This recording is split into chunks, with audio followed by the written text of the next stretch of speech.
Fala aí, pessoal, boa noite, meus queridos alunos do curso de farmácia da Unifique, tudo bem?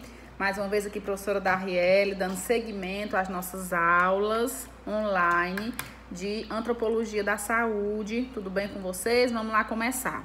Turma, diante do que a gente vem estudado, sobre o processo antropológico, a evolução do saber, do conhecimento humano, que a gente já falou aqui, as questões da antropologia da saúde, do processo saúde-doença, essa antropologia do processo saúde-doença. Hoje nós vamos nos basear com relação ao estudo, a um livro do francês François Laplatine, que é um estudioso, professor da universidade na França, e ele escreveu vários livros. Ele tem muitos estudos relacionados à antropologia da saúde e das religiões também. Também estuda essas relações de antropologia com a escrita. Então, ele escreveu um livro que eu vou seguir nessas próximas aulas. Já mandei o livro aí em PDF para o e-mail da turma e para a plataforma, para o Google Class, sobre a questão de aprender antropologia. Então, ele é dividido em capítulos, e esse livro é muito interessante porque ele é de uma leitura fácil, de uma leitura boa. Ele fala sobre a questão de aprender antropologia, como a gente traz a antropologia para o nosso cotidiano, o histórico da antropologia. Então, hoje a gente vai se basear no capítulo 1 desse livro. O prefácio dele fala, que a gente já leu em sala de aula, a gente já leu essa introdução do livro, fala sobre conceito de antropologia, conhecimento humano, questões de saúde e doença, como a antropologia surgiu, que a gente falou muito em sala de aula, através da observação do comportamento das sociedades, como essas sociedades. Então, o início da antropologia, ele vem aqui, ele deixa bem claro que esse início, a gênese dessa reflexão antropológica, do estudo do homem, do ser, do comportamento humano, ele se deu desde a época do Novo Mundo, do século XIV, na descoberta do Novo Mundo. E quando a gente fala assim em renascimento, o renascimento ele explora os espaços mais conhecidos e ele começou a elaborar discursos sobre os habitantes. Então, o que é que se tinha do homem? Qual a visão que se tinha daquele homem do Novo Mundo, da descoberta?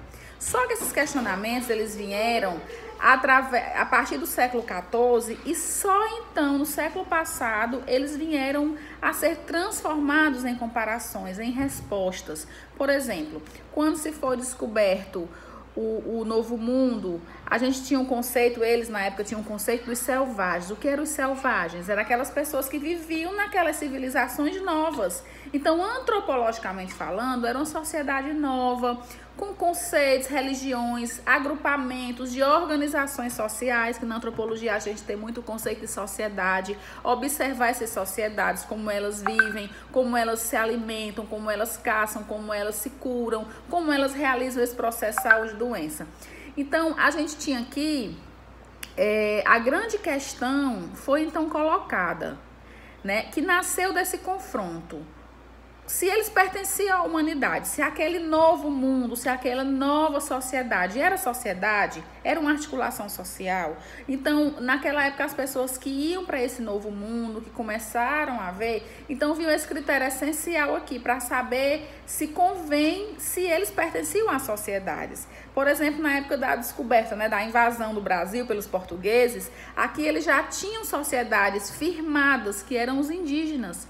Então, eles trouxeram as sociedades africanas, nos navios negreiros depois, né, para trabalhar aqui na época da escravidão, mas na época que eles descobriram o Brasil, eles tinham aquelas sociedades já firmadas, os índios estavam aqui. Então, será que eles levaram para o aspecto religioso? O selvagem tem uma alma? Aquele selvagem pertence ao mundo? Como é que a gente vê isso até hoje? Então, isso era muito visto pelos missionários, naquela época da descoberta, da exploração dos continentes. Então, tinham os missionários que eles viam que essa questão, que é desde o século XIV, ela só será definitivamente resolvida após 2 séculos mais tarde. Então, a gente tem aí esses questionamentos que nessa época começaram a se esboçar ideologias, as revoltas, essas organizações diferentes, a influência que essas sociedades nativas tinham. Então, fica aí o questionamento. Vamos lá pensar nessa primeira parte do capítulo do livro. Será que essas novas sociedades, o que é que elas tinham? Vamos pensar aí, para a gente fazer um exercíciozinho mais tarde.